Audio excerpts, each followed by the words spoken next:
Cantos, batuques, danças, rezas e orixás. A chegada dos africanos ao Brasil colonial para serem usados como mão de obra escrava trouxe também uma série de crenças e religiões. Muitas dessas práticas religiosas eram combatidas pela Igreja Católica, mas com o passar do tempo, a fusão entre elementos religiosos das diferentes nações africanas com o catolicismo marcou o desenvolvimento do chamado sincretismo religioso. Este é o tema do Viva Voz de hoje, que está no ar pela rádio e também pela TV Univale. Hoje comigo o acadêmico de jornalismo, Lucas Rosa. Boa tarde, Liz, e boa tarde também a você de casa curtindo o Viva Voz aqui pela rádio e também pela TV Univale. Lembrando que você pode e deve interagir com a gente, é muito fácil, tem o nosso e-mail, vivavoz949@gmail.com. Tem também o Facebook, facebook.com/vivavozunivale. E para fechar aqui o Twitter e o Instagram, ambos @vivavozunivale. Isso mesmo, o nosso convidado de hoje é o professor André Pinheiro, ele é mestre em História Cultural e também professor do curso de jornalismo aqui da Univale. Obrigada pela presença, André. Eu agradeço o convite e agradeço também a audiência, né? E do boa tarde a vocês e a equipe e assim como aos ouvintes. Legal. André, bom, para situar todo mundo, o tema do seu mestrado foi Revista Espiritual de Umbanda, mito fundador, tradição e tensões no campo umbandista, não é? Só para que a gente esclareça, né, porque você está convidado aqui para falar sobre as religiões afro-brasileiras, né? Enfim, como é que foi essa escolha? Por que você resolveu pesquisar e estudar sobre isso? Então, esse título aí longo, né, ele já diz bastante coisa. Foi uma pesquisa no meu mestrado em História, né, e nós chegamos a esse tema junto com o meu orientador, o professor Arthur César Isaia, lá da Universidade Federal de Santa Catarina, onde eu fiz esse mestrado. E, primeiramente, eu analisei uma publicação impressa, editorial, que foi a Revista Espiritual de Umbanda. Foi uma revista de Umbanda que circulou aí durante uns 3 anos, né? E foi a publicação voltada para esse segmento que teve maior durabilidade no Brasil. E ela chegou a 20 edições, então é algo representativo, tinha circulação nacional, enfim, foi algo representativo no segmento, né? Então, eu já vinha pesquisando as religiões afro-brasileiras há bastante tempo antes, né? E chegamos a esse tema porque percebemos que a revista era um material interessante, era um documento interessante. A partir daí nós usamos também a imprensa, os materiais dos meios de comunicação como fonte documental para a história, né? O que é importante ressaltar a relevância das produções jornalísticas e editoriais como fontes históricas. A revista, ela encerrava em si, ela trazia uma série de representações, de visões a respeito da Umbanda. E aí, para falarmos do campo umbandista, nós recorremos a um sociólogo chamado Pierre Bourdieu, que nos apresenta o conceito de campo. E nós temos o conceito de campo religioso, e dentro de uma religião específica, nós temos o conceito de campo naquela religião.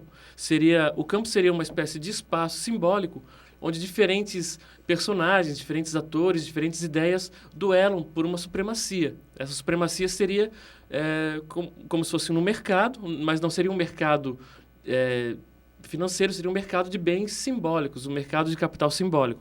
Então, dentro de um campo umbandista, dentro disso que nós chamamos Umbanda, várias representações, vários grupos diferentes, divergentes, buscam a predominância de qual seria a visão de Umbanda que eles teriam, porque são muito diferentes entre si. E isso está diretamente ligado a um mito fundador da religião. Praticamente todas as religiões elas têm um mito fundador, um mito de origem, um ponto a partir do qual aquela história começa. E a história da Umbanda ela tem uma certa controvérsia justamente no seu mito fundador aí.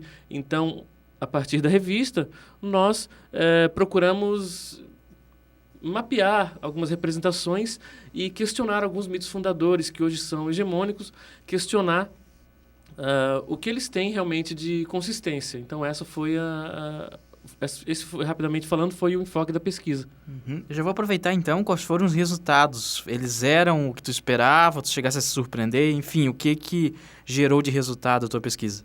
Então, os resultados eles foram surpreendentes, né? E é bom que seja assim. Nós fazemos pesquisa para descobrir algo novo, não para confirmar, né, o que a gente já pensava. Então, nesse sentido, foi bom nós termos nos surpreendido com a quantidade de representações que a Umbanda tem dentro de si mesma, a quantidade de correntes, de linhas de pensamento e ação dentro da própria Umbanda. Tanto que um dos subtítulos nossos é chamado justamente de Umbandas, né? Porque é uma religião extremamente plural no seu interior. Existe uma pesquisadora chamada Patrícia Birman, que ela define a Umbanda como algo que apresenta unidade na diversidade. Então, seria a Umbanda como um grande guarda-chuva e, debaixo desse guarda-chuva, uma série de personagens diferentes aí, cada um deles reivindicando a prática da verdadeira Umbanda e reivindicando também uma compreensão acerca da própria religião, né, que são também extremamente conflitantes aí as visões dentro da própria religião umbandista. Agora, você podia explicar para todos nós um pouco melhor como é que você define essa religião? Quais são os princípios elementares que conduzem a Umbanda? A Umbanda ela é uma religião extremamente sensorial, né? Ela lida com elementos visuais, auditivos, aromáticos, gustativos até, porque existem as comidas de santo em várias ocasiões. Então, uma sessão de Umbanda ela é uma grande experiência sensorial, extremamente intensa, né? E definiria a Umbanda como uma religião que abriga vários elementos de várias outras religiões brasileiras e também de várias outras religiões que não são brasileiras aí, né? Elementos que formam predominantemente a Umbanda seriam o catolicismo, a religião de matriz, a religiosidade africana, espiritismo, né? E quando eu me refiro ao espiritismo, eu me refiro à doutrina codificada por Allan Kardec na França, no século XIX, e também alguns cultos indígenas. Então, nós temos aí uma série de elementos, né? E, além desses, alguns cultos esotéricos, aí, esoterismos europeus, teosofia, uma série de outros elementos que, com o tempo, eles vêm sendo agregados também. O próprio hinduísmo, numa leitura mais recente, o hinduísmo também acaba entrando aí. Então, a Umbanda ela abriga elementos de diversas matrizes religiosas dentro do seu segmento, mas predominam, né, a africanidade, o viés católico e também uma certa compreensão de mundo espírita, no sentido kardecista da palavra. Muito bem. Professor, você citou agora em sequência várias referências religiosas e eu tenho que perguntar, na hora de estudar a religião, quais os desafios e os cuidados necessários para se estudar religiões? Então, o desafio é justamente buscar um distanciamento metodológico, um distanciamento acadêmico, né? Porque nós somos humanos, nós temos afinidades, nós temos simpatias, nós temos repulsas, nós temos preferências por uma visão de mundo e não por outra, e nós precisamos ter uma honestidade intelectual ao abordar essas questões, ao abordar esses problemas. Tratar a religião e as religiosidades de maneira... como é que eu posso dizer? De maneira não pejorativa, né? Nós devemos, sim, exercitar o senso crítico, mas não podemos atacar, agredir, ofender religiões e também não podemos fazer apologia de nada. Enfim, tem que ser um trabalho acadêmico sustentado por teorias, sustentado por método, que torne essa cientificidade do trabalho válida. Então, estudar religiosidades e religiões numa perspectiva acadêmica é algo desafiador, porque nós temos que ter esse cuidado de manter essa honestidade intelectual, manter essa qualidade do trabalho e não fazer apologia. É diferente um trabalho que trate a religião de maneira confessional e um trabalho que trate a religião de maneira acadêmica. Normalmente, o trabalho acadêmico ele é rejeitado por pessoas que são da religião. Por quê? Porque ele exercita o senso crítico, ele vai mostrar pontos que não são muito do agrado daquelas pessoas que estão na religião. E isso é normal acontecer com trabalhos acadêmicos que tratem do tema. Eu fico pensando, até a partir do título da sua dissertação, um aspecto que talvez valha a pena a gente puxar. Quais são as tensões no campo umbandista? Essas tensões, elas são justamente a disputa, né? Mas é uma briga mesmo, né? Falando no sentido mais coloquial, a briga para ver quem tem mais capital simbólico, né? Para ver quem tem mais, quem consegue angariar mais prestígio e mais legitimidade. Existem várias maneiras de praticar a Umbanda, né? E qual delas consegue ser predominante em relação às outras? Essas são as tensões, né? E principalmente na época que eu estava realizando a pesquisa, Eu acompanhava muitas listas de discussão pela internet, os grupos de e-mail, e tinha vários representantes de segmentos diferentes da Umbanda que eram extremamente ríspidos uns com os outros, que tinham disputas realmente muito intensas e que em muitos momentos até escapavam do terreno da cordialidade. Então, é tenso mesmo. E quando a gente fala de religião, estão envolvidas tensões, porque a religião é algo muito pessoal, é algo que diz respeito às pessoas de maneira muito íntima, muito intensa, né? É o contato, é a relação das pessoas com a transcendência, com a espiritualidade que seja. Então, isso quando você ofende a religião de alguém, você provoca algo... Pode provocar reações imprevisíveis aí. Ok. Professor, como que as religiões afro foram se desenvolvendo aqui no Brasil? Bom, as religiões afro, elas passaram por um período de repressão, né, de combate, né? Mas quando nós falamos em africanidade, em afro-brasilidade, nós falamos em resistência. É impossível falar da vida das populações negras no Brasil sem falarmos de resistência. E essa resistência nem sempre ela foi ostensiva também. Muitas vezes ela aconteceu de maneiras muito sutis, né? E é aí que começa a história do tal de sincretismo, né? Que outros autores eles preferem tratar de hibridismo também, né? Por outras questões que daria um outro programa falar sobre isso, né? Okay.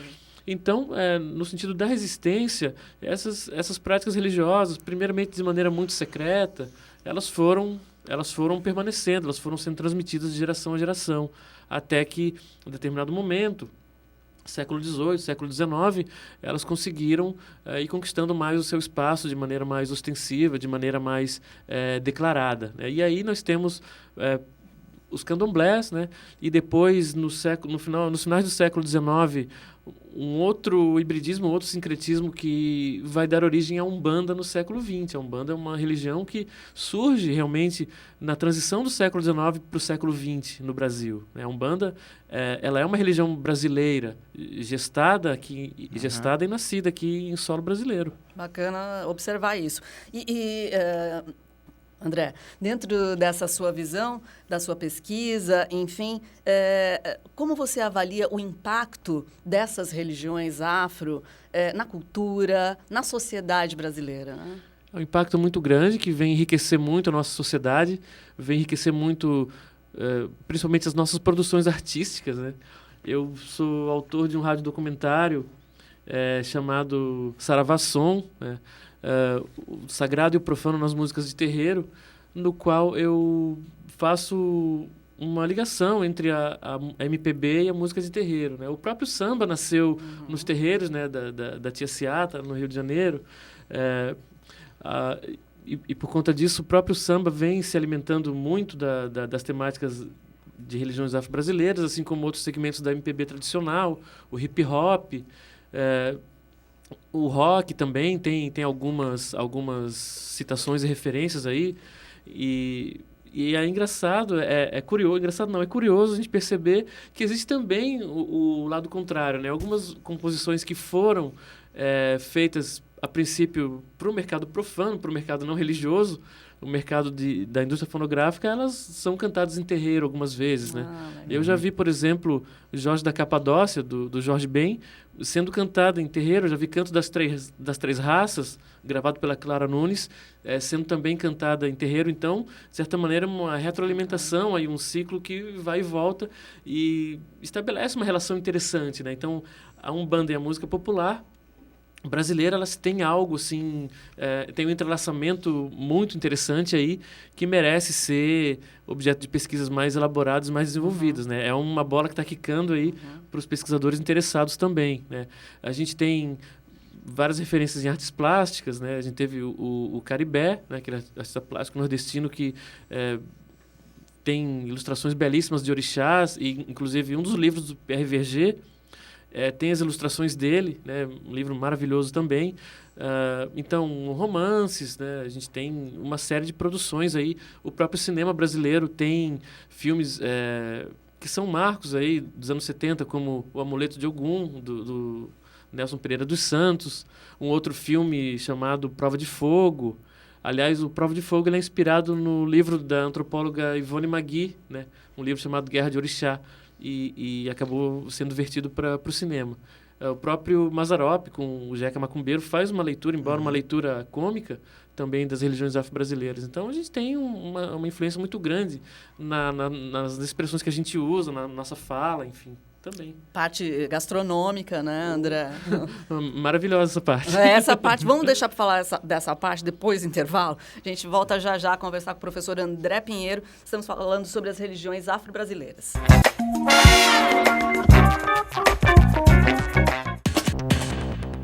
Muito bem, já estamos de volta. Hoje estamos falando sobre religiões afro-brasileiras e o nosso convidado é o professor André Pinheiro. Muito bem, professor, no intervalo, antes do intervalo, a Lisa até comentou sobre várias partes da cultura e a gente prometeu um pouquinho sobre a alimentação. O que na parte de alimentação tem no contexto cultural das religiões afro-brasileiras? Então, a gente tem aí, principalmente até no candomblé, as comidas de santo, né? Cada orixá, cada entidade, ela tem as suas preferências. E aí entram preferências gastronômicas, preferências de bebida, de cores, né? E nesse sentido, as comidas, elas são oferendadas às entidades, né? E você tem algum prato típico para a gente saber o que exatamente? Por exemplo, assim, tem a canjica, que é de Oxalá, né? A gente tem a feijoada, que é dos Pretos Velhos, agora dia 13 de maio é dia dos Pretos Velhos, e os terreiros normalmente eles servem feijoada nas suas festas, né? Então, os doces que são de Cosme e Damião, que é a linha das crianças, né? Então, todos os segmentos eles têm os seus pratos, as suas oferendas, né? E é uma coisa importante ressaltar que toda comida de santo, né? Algumas pessoas criticam muito o sacrifício de animais, que algumas vertentes realizam. Na verdade, o sacrifício de animais ele é uma prática muito mais do candomblé, que algumas linhas da Umbanda assimilam, mas ele não é algo próprio da Umbanda, realmente, né? Se você for pegar a Umbanda, algumas doutrinas mais históricas, elas não têm o sacrifício de animais. Mas mesmo no contexto do candomblé, todo animal que é sacrificado, ele é servido. Então, isso também, o sacrifício ele tem uma finalidade. Então, se você pensar em qualquer animal que ele é morto num cerimonial, ele é servido depois, tanto para o pessoal da casa quanto para o pessoal da assistência, né, os visitantes. Então, isso já mostra uma finalidade, e não é um sacrifício por crueldade, é um sacrifício para oferendar, e as pessoas, né, que seguem a religião, a crença, elas acreditam que estão recebendo energia vital ali. Por quê? Porque aquele animal ele foi morto ritualisticamente, ele foi abençoado, ele foi rezado, né, digamos assim, e depois foi executado. Ele, ao ser abençoado, ao ser colocado toda essa energia sobre ele, ele é portador do axé. O axé é a energia vital, né, que move o mundo, que dá disposição aos homens e às mulheres, que torna as pessoas mais fortes, mais ágeis e até mais capacitadas. Então, quando nós falamos em axé, nós falamos em força vital, algo que emana e fortalece todos nós. E essas comidas de santo, elas estão carregadas de axé, elas trazem como se fosse um recarregar de baterias para quem as consome, né? Então, a gente tem essa questão da comida, é muito interessante, a comida de santo, né? Muito bem, aproveitando os rituais, então, professor, muitas vezes acaba se criando mitos a respeito dos rituais feitos por algumas dessas religiões, aliando a uma negatividade, às vezes até usando o termo que acaba de forma errônea, sendo meio pejorativo, macumba. Explica pra gente, então, o que seria a macumba? Então, a macumba seria um instrumento musical, na verdade, um instrumento de percussão, né, que funciona quase como um reco-reco, assim, e um instrumento que era presente nos cultos e existia na transição do século XIX para o século XX, no Rio de Janeiro, aquilo que ficou conhecido como macumba carioca, que era uma prática religiosa que fundia os elementos do candomblé com elementos do catolicismo e depois veio agregar também elementos do espiritismo. Então, talvez tenha sido aí a primeira convergência que deu origem à Umbanda, né? Essa macumba carioca, e ficou conhecida como macumba por causa justamente da presença do instrumento. Mas o pesquisador Ney Lopes, que é um grande pesquisador da cultura banto no Brasil e compositor também, né, de várias canções conhecidas, vários sambas aí, ele tem uma obra chamada Dicionário Banto do Brasil, e lá está escrito que macumba seria uma corruptela, uma contração de duas palavras, né? Cumba seria o curandeiro, uma espécie de sacerdote e líder dos cultos, e ma seria maior. Então, o macumba, ele seria o maior dos... Ele seria o líder, o maior dos sacerdotes. Então, também tem essa versão para o significado da palavra macumba, né? É uma palavra usada pejorativamente para se referir aos cultos afro-brasileiros, né? E, assim, as pessoas questionam por que os umbandistas e, às vezes, os candomblecistas, eles se tratam de macumbeiros. Existe aquela prática entre os grupos marginalizados de ironizar o xingamento, né? Então, quando você pertence ao mesmo grupo, você até se trata dessa maneira de brincadeira. Mas se outra pessoa de fora vier usar esse termo, ele torna-se ofensivo. E essa sutileza nas relações sociais que muitas pessoas não enxergam ou se recusam a ver, né? Se recusam a ver para que possam continuar ofendendo alguns segmentos aí. Então, a macumba ela seria um instrumento musical. Que hoje, eu já, pelo menos nos centros que eu pesquisei, eu não vi mais esse instrumento musical, então eu posso dizer que a Umbanda está sem macumba, né? Tem até uma música do Gil, né, que é Bate Macumba. Né? Isso, música do Gil, gravada pelos Mutantes, inclusive, uma música também muito legal. Então, André, aproveitando essa abordagem, então, que envolve um pouco de preconceito, com certeza, né? Como é que essas religiões eram vistas antes e depois da abolição da escravatura?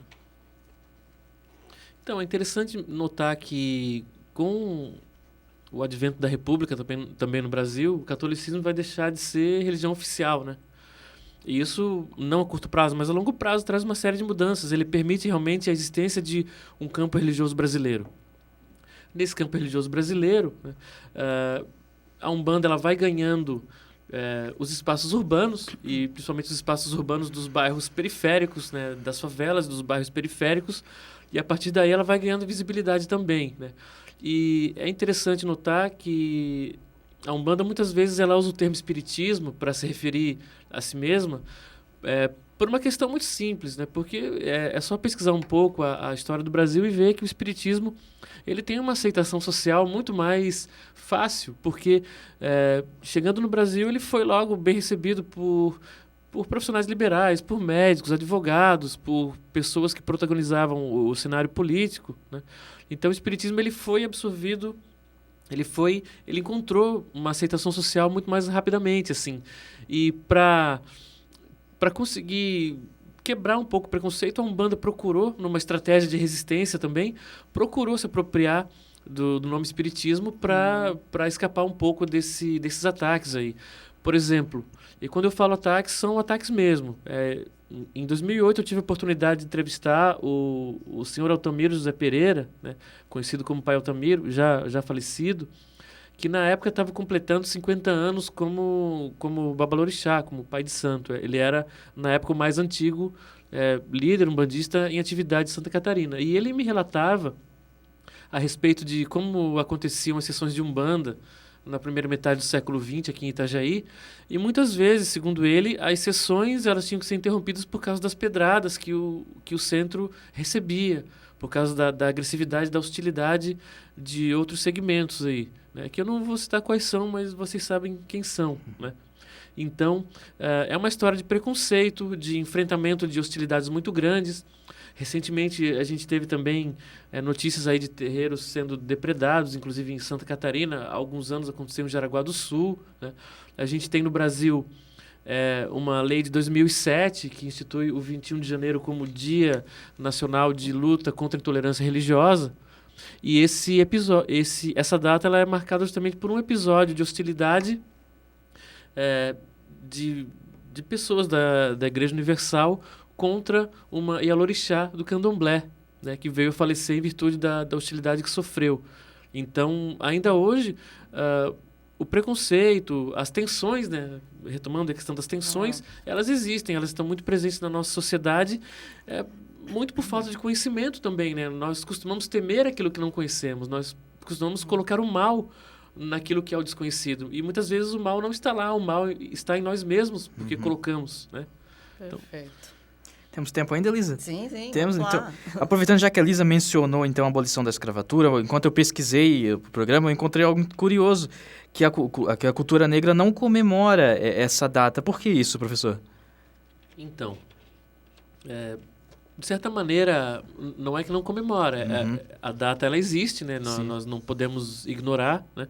Mas ela é uma data que não empodera os movimentos negros, não coloca o povo negro como protagonista. Ela coloca o povo negro como tendo recebido uma dádiva, uma benesse da princesa Isabel, e quando nós sabemos que não foi bem assim. Então existe um dia, que é o 20 de novembro, em alusão a Zumbi dos Palmares, que é um dia nacional da consciência negra, que aí sim coloca, né, o povo negro como protagonista, como alguém que passou por um período de cativeiro, né, um período de grande degradação, mas que de várias maneiras soube resistir, e tanto que estamos aí até hoje, né? Estamos aí ocupando espaços gradativamente, e como diria Mano Brown, até contrariando a estatística, né? Vivendo muito mais do que os 27 anos da estatística. Então, o 20 de novembro ele nos chama a atenção para a consciência. E consciência negra, porque o próprio negro precisa ter consciência da sua condição, das limitações que ainda são grandes, mas daquilo que já foi conquistado também. Ele precisa ter consciência do quanto ele pode se posicionar, se articular para ocupar espaços na sociedade e reverter um processo de exclusão que é histórico, porque quando a escravidão acabou, no dia seguinte não havia uma política pública para pensar o destino daquelas pessoas que estavam agora jogadas na sociedade de qualquer maneira, ao passo que imigrantes vieram da Europa com vários incentivos, vários auxílios aí dados pelo governo brasileiro. Então, é uma diferença no trato muito grande. E isso mostra o quanto a abolição da escravatura, embora, claro, tenha representado um avanço, ela teve também significados cruéis, porque a partir dali surgiram os cortiços, as favelas, e o povo negro, o povo africano e afrodescendente, ele continuou marginalizado na sua grande maioria. Essa marginalização, claro, ela vem sendo atenuada, mas de maneira ainda muito lenta, né? André, o tempo terminou, desculpe, está muito interessante, mas a gente quer agradecer mais uma vez ao professor André Pinheiro, veio aqui, mestre em História, veio conversar com a gente, então, sobre a dissertação de mestrado que foca as religiões afro-brasileiras. Obrigada, André. Eu agradeço a vocês, né, que além de colegas, aí são amigos, né? Agradeço a equipe da Rádio Univale e agradeço aos ouvintes pela atenção, pela paciência e tudo de bom para todo mundo aí. Tem um cumprimento da Umbanda? Não necessariamente um cumprimento. Existem as saudações dos orixás, né? Mas a gente deseja sempre muito axé, né? Para as pessoas, né? Então tá bom. Tudo bem, então com muito axé a gente vai desejando aqui mais uma vez. Muito obrigado pela sua companhia. Você que segue na TV Univale, vem aí a programação do canal Futura. E na Rádio Univale você fica com o Tá Ligado. Mais uma vez, muito obrigado. Esse foi o Viva Voz. Suas ideias em alto e bom som.